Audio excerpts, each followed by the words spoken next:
And so I'm talking to both sides of my mouth. Current diagnostic criteria says if you have obsessions or obtrusive thoughts and you do nothing about it, we can still diagnose you.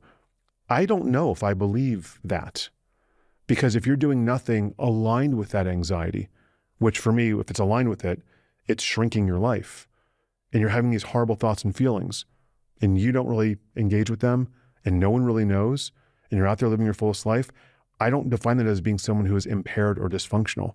The problem is, I've never met someone who has intrusive thoughts and obsessions and who does nothing. So now we're getting into the next layer of what anxiety is. And you sort of mentioned the word behavioral or avoidant. Anxiety has two kinds of coping. And some of them we can see, we call those overt rituals or behaviors. And some of them are more covert. So right now in this room, I'm using my hands and I'm talking with you and I'm doing stuff to sort of engage with you and I'm answering your question. But in my head, Peter, you may not know that I'm second guessing what I just said, wondering if you believe what I said, wondering if I sound good, questioning if I should even be here, wondering if this is going to be a good podcast. And if someone's in that state of thinking about all those things, though we can't see that, I'm starting to talk about a concept called a mental ritual.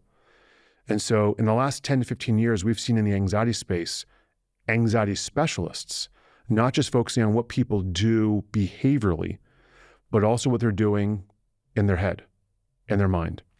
And now we start doing the difference between thoughts, which are passive experiences, and thinking. Thoughts I don't control. I call those the burps, farts, and hiccups of anxiety. They just happen to us.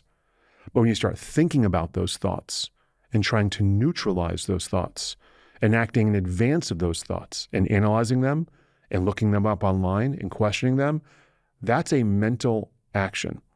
So now we just opened up Pandora's box. Anxiety just got bigger. It went from a condition where you're having these unwanted thoughts and feelings and avoiding, maybe using substances, maybe trying to avoid a situation, not showing up to a presentation, maybe staying in bed longer, doing things to not deal with it. In certain conditions, you're washing your hands extra. You're maybe doing certain things to your body. Those are behavioral actions or rituals. But now we have a whole nother space of actions or reactions.